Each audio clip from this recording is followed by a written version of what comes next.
relationship piece, I guess I'm asking about, like knowing that it could sting. How do we try and keep the sting potentially out of these measurements, these ratings, if that is even possible?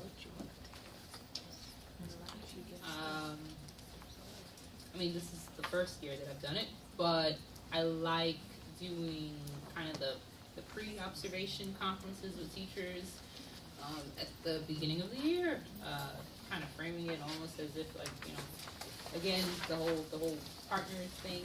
You know, if there are issues or concerns that I'm having with maybe things that I'm seeing or things that kids are saying about how they're experiencing learning during observation, that we can work together to like figure out how to address it. Something else that's really important to me, I mean, just as important as it is to address like issues or things that might have developing features in a lesson, you should also acknowledge and take time to really like sit and debrief the positive things that you see in a lesson as well, and maybe if it's possible, connecting some of those strengths to, you know, maybe, you know, if you worked on this, then it could help bump up another area of your practice or something like that. Like, I mean, for example, one of the first year teachers that I have this year, she is, you know, she's still trying to get the content down and trying to figure out how to deliver it to students, but she has really eager kids that want to learn.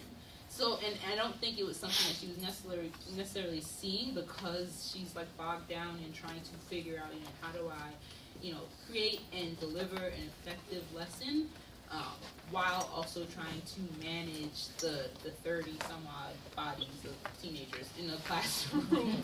and it, you know, it's certain things that you take for granted when you're a first year teacher trying to figure out, you know, keeping your eye on everybody, but at the same time delivering the lesson. So, I mean, that's a couple of ways that I try to.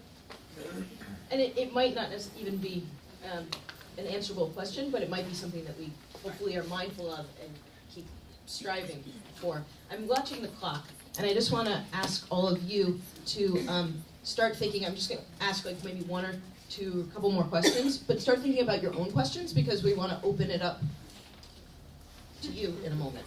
Okay? So things that they've said that have, these folks, these amazing things they've said that have made you wonder, that have provoked your thinking, that have challenged you, that you want to push back on, any that you want to find out more about.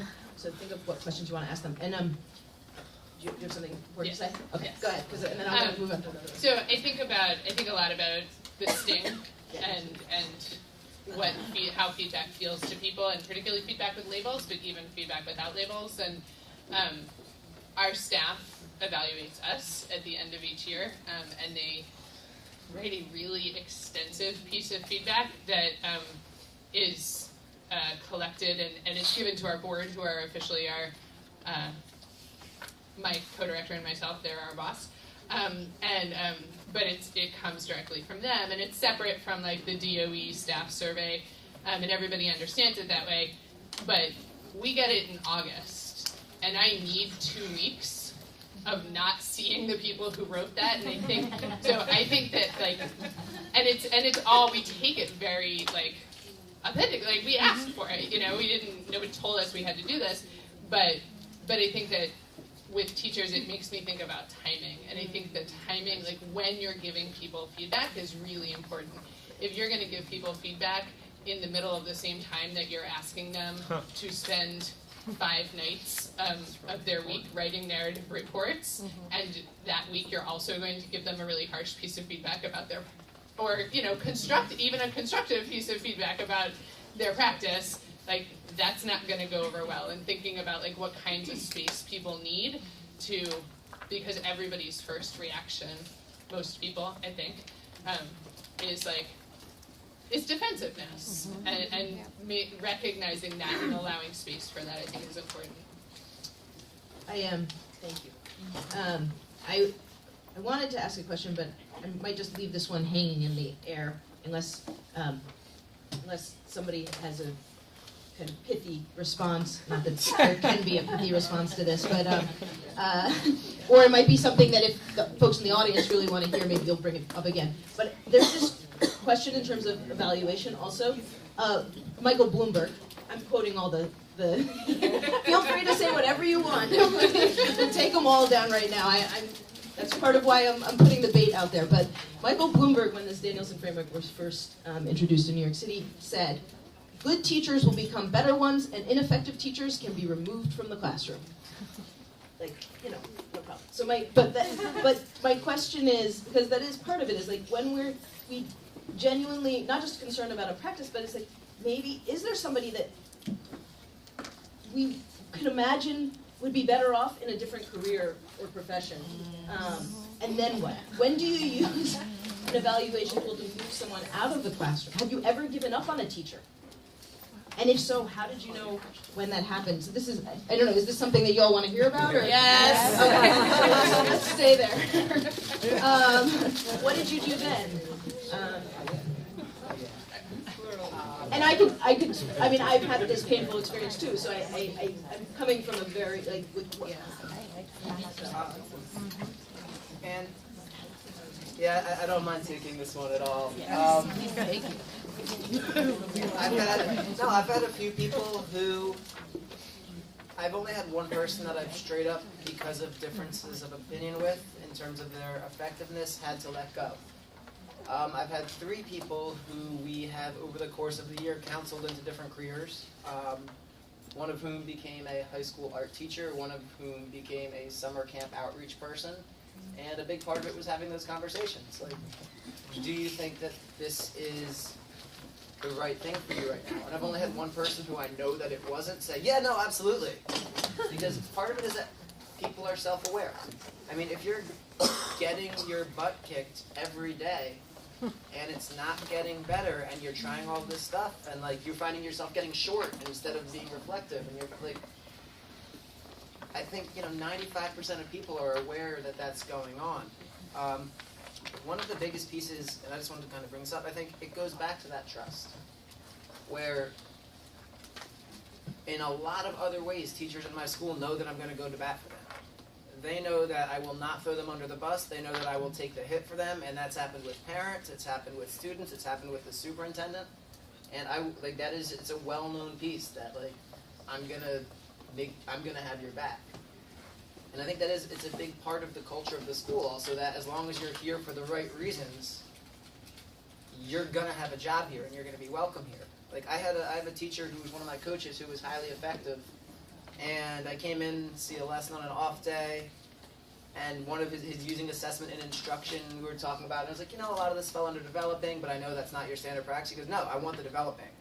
I said, why do you want the developing? He said, because I'm going to go talk to my 3 mentees and tell them I just got a developing and using assessment and instruction, because they need to know that that happens and that, it's a day-to-day thing, and that's not a judgment on me. Because they know that, they know that I'm a great teacher. They know that, they know that, yeah, she's great. They know that I'm a great teacher. They come in, they see my class, but that, you know what, I can have an off day, and just because I got this developing, it doesn't mean that that's who I am. So I think so much of it is just kind of figuring out ways to have that trust, and also to have that trust where if you're thinking that you're having a hard time, if you don't feel comfortable with me, there's someone you can have that conversation with. We've had people, the few people I've had who have left, it's been after a few conversations, and it's been with me writing them recommendations, or me helping them talk about, where are your areas where you're really effective? What do you do well that might transfer into other areas? And just because this isn't the right thing for you right now doesn't mean that you're a bad person or that you're a failure. It just means that maybe this isn't the right thing for you right now. Part of education that's scary is that we're in this super personal business, right? All we do is deal with people and children and our emotions and all of these things, and as such, it can be people change careers all the time. My best friend he was a teacher for 2 years. He's been 6 other things since then, and now he's a brand consultant. And he's changed careers. He's been fired. It hasn't been right. And I just feel like education, it gets a little bit trickier. But you have to kind of, if you're going to try to get someone to leave on a good note, then you have those conversations around what are you good at? Let's not just make this a negative. Exactly. I'm sure there are more stories both here and also actually out there. There's a lot of wealth and expertise right here in this room as well. I want to try and end on a slightly happier note. It is happy. It is happy. It is happy. It is happy. It's very happy. And thinking about, well, and you all actually have touched on this. You've talked about this, maybe not in a specific way. I was thinking about a time that you've helped a teacher to grow, with or without Danielson or these tools. But just let's let that question hang out there, and if that's something the audience wants to hear. I want to end on this question. Going back to the question we asked all of you, think of a time that you got great feedback. And I'm curious about, if you think about that experience of getting the great feedback, has it informed, or not necessarily that one experience, but like how does that inform, if you want to tell us what that experience was, how does that inform how you think about, in terms of your own leadership, striving to give, quote unquote, great feedback?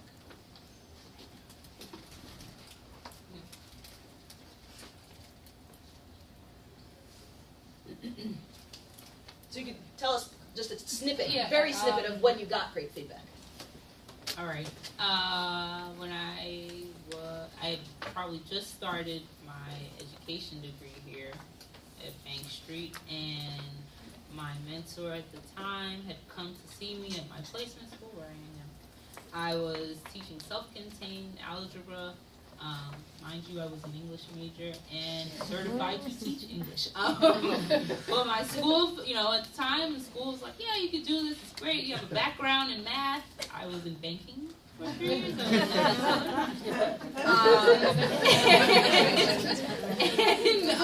was like, all right, I can count money, I can teach math. And I went in, it was my first year teaching, I was super duper excited and, gung ho, and I was like, yeah, I'm gonna make gains with these students. And then my mentor came in and she debriefed the lesson with me, and she was like, I was trying to teach just numbers on the number line, and that there are infinite amount of numbers in between any two whole numbers. But my kids at the time actually they were having trouble with where numbers belonged on a number line. They weren't understanding values in relation to one another. And when she pointed that out for me, because the lesson didn't go the way that I hoped it would have gone, I bawled. It was terrible. I was crying. This is bad.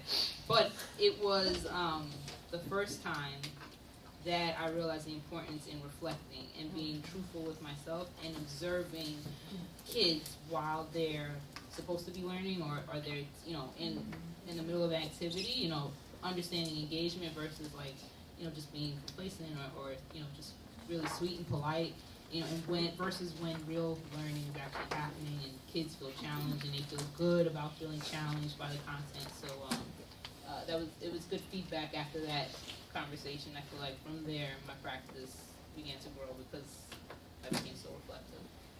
Yeah. I think actually we're going to wrap up my interaction here and bring you into this conversation. So what questions or comments or thoughts do you have? Yeah, say your name. So Siobhan, early childhood person over here, future leader. Can somebody briefly go over the Dancer Rubric? Because I have no clue of what you guys were talking about. So somebody help me out. And some of my other cohort that's sitting next to me. Absolutely. So our good friend Charlotte Danielson came out with a 22-component rubric that's focused on all different domains. The first domain, Keep going. I'll be super quick. So domain 1 is planning and preparation. Domain 2 is basically behavior management, respect and rapport. Domain 3 is instruction, and domain 4 is kind of around reflection or your interacting in the professional environment. It started out where we had to rate all 22 domains for teachers over the course of the year, which was pretty intense. They've now got it down to 8 domains. I won't go through the 8, but it's basically questioning and discussion, student engagement, and assessment and instruction in the instructional piece, and then behavior management systems and respect and rapport in the second domain, and then, professional growth, and in the first domain, it's lesson planning. And it's set up as a grid? Yeah. So you've got on the far left.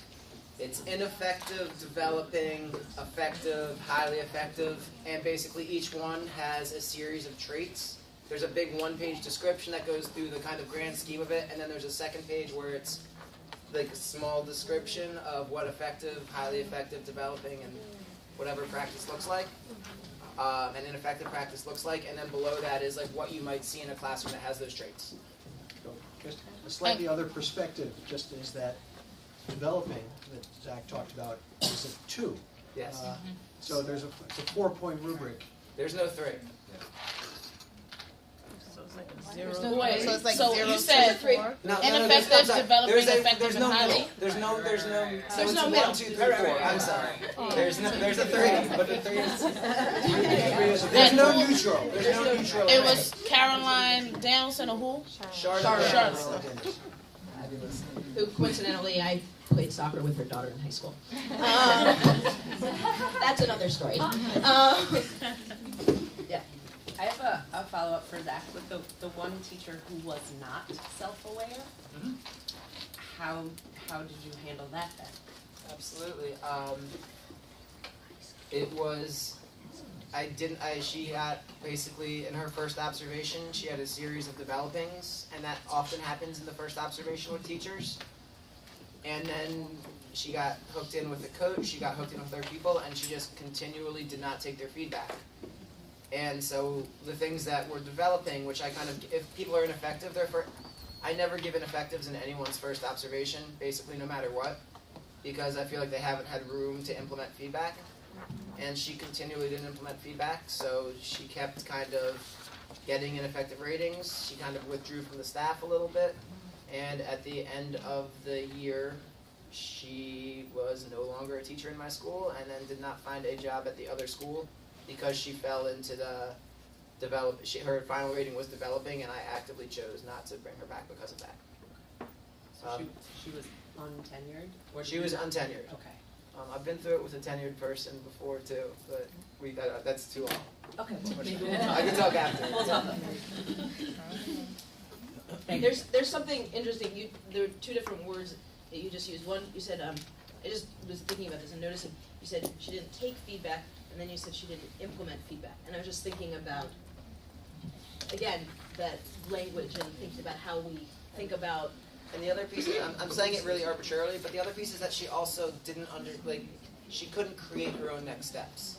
So so the biggest piece was like, I don't want to say that all feedback is given, a lot of it comes out of conversations, but in terms of having those conversations, she didn't have the awareness or the knowledge base to be able to take anything, to be able to really move from those conversations. Yeah, that's good. Hi, my name's Aviva, and Speak loudly so they can hear you too. Hi, my name's Aviva, and my question is, in thinking, you guys have all touched upon it in different ways, but part of supervision and evaluation that you've talked about directly ties to staff culture. And so in thinking about staff culture, some of you have touched upon different ways that you've addressed and supported your staff members.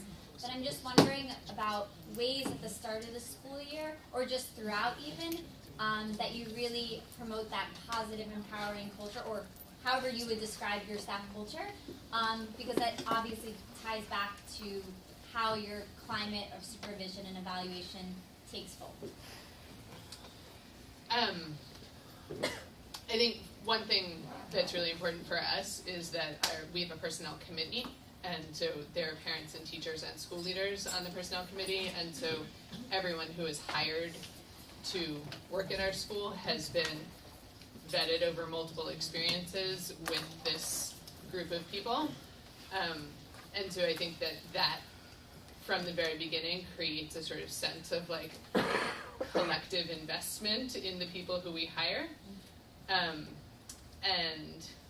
then we also spend a lot of time thinking about like what are the strengths that people bring to our community, and how can we leverage those and make space for them, so that people, I think and a really important part of staff culture is the sense that you're growing and developing, and that it's not just about like growing and developing because somebody put a rating on a paper, but like genuinely like I have this thing that I want to do. Is there space and time for me in this school to do that? and we try really hard to make that space.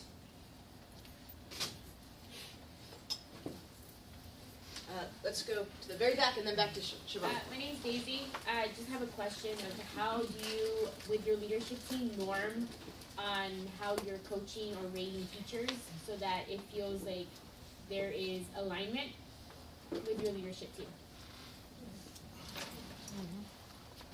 So the only people who actually rate are myself and my assistant principal. We do 4 rounds of observation for everyone. We do the first and third round together, where we are in the observations together. So it's the 2 of us, and then we norm afterward. In terms of the coaches, unless it's somebody who really needs to know, I don't tell them teachers' ratings. What we have right now is we have a Google document set up actually with, it's not people's ratings in each category, it's their next steps. And that Google document is shared with me and my AP and then the rest of my instructional leadership team. And we check it every week in our cabinet. So basically what we look at is, what was this person's next steps? Some teachers' next steps don't need another, an outside person, obviously. But for those teachers who do need support from a coach or do need support from somebody else, we have them both. When was the feedback given that they needed support? What was that feedback? And then there's the next column is, when did the coach follow up with it, and what were the coach's next steps?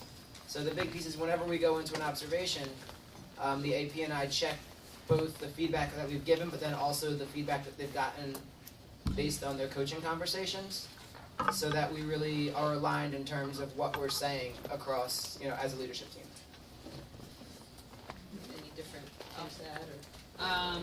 I guess with our school, because I do, my principal has a support team from the network. So she comes periodically throughout the school year, and as a cabinet, we will go and conduct observations together and then come back together and norm the ratings that we give a particular lesson. If there are any crazy anomalies in the specific component, we kind of just talk it out and duke it out, and I'll defend why I gave my rating, and another AP or the principal will do the same. I'm assuming that all of your teachers who have been with you for a year or more know about the rubric and understand it. But what about your new teachers? What kind of support do you give them in the beginning of the year to understand the rubric, so that when you do come in, they know exactly what you're looking for, and et cetera, et cetera? First year teachers, they have their new teacher mentor. So we have that person on site who works really closely with them besides myself.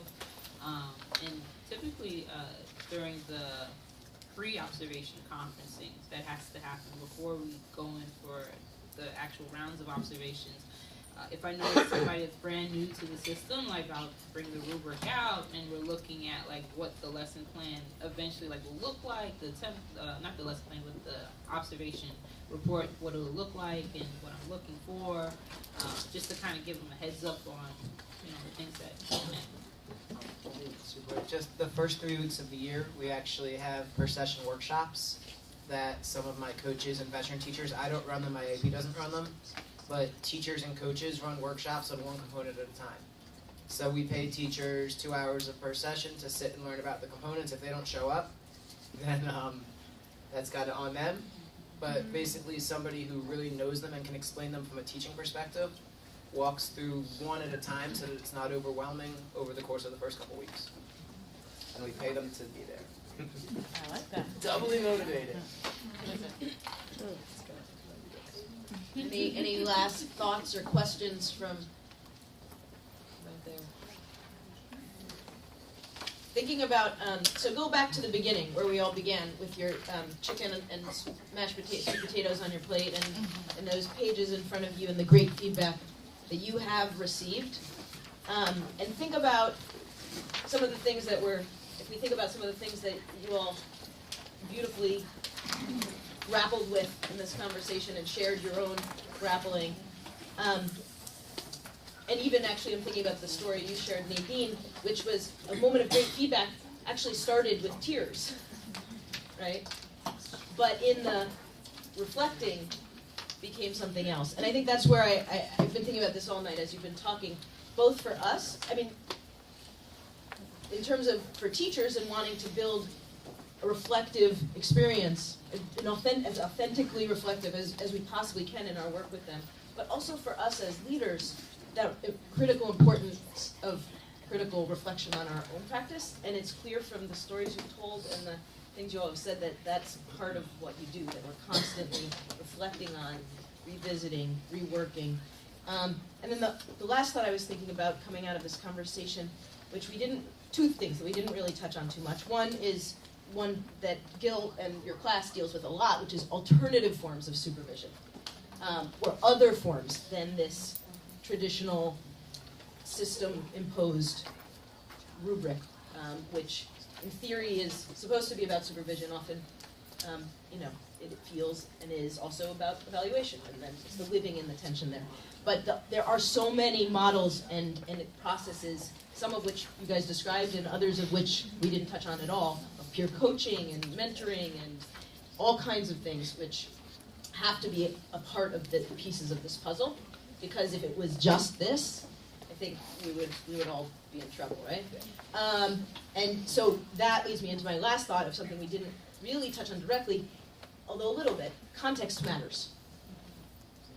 So I was thinking about the context of the schools that we work in, like thinking about who are the kids? What are they bringing with them? What are their experiences of school and in school like? What are their experiences out of school like? How are teachers responding to that? How are teachers prepared to respond to whoever the kids are that we're spending our days with, right? And then thinking of leaders having perspective on that. So thinking about norming within a school, the idea of like somehow, what does a developing mean in your school or an effective mean in your school? How does that compare to effective in another school? That's a whole, so context matters, and being aware of context individually, context as a community, right? And then also context for me matters because I get to sit here and ask you guys all these questions from a seat of privilege at this moment because I am not a school leader right now. So I can push on and say, but ideally, I'm a graduate student. I get to live in the land of theory for another minute or two before I go back into a school. So I appreciate your patience with me in responding to my, trying to dig deeper into this and say, but what about? And thank you all for your engaged listening and participation. And Gil, thank you for inviting us to participate in this conversation.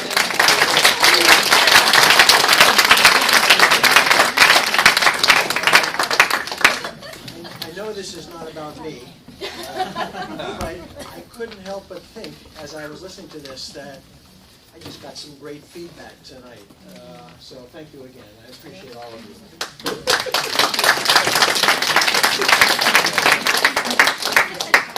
you.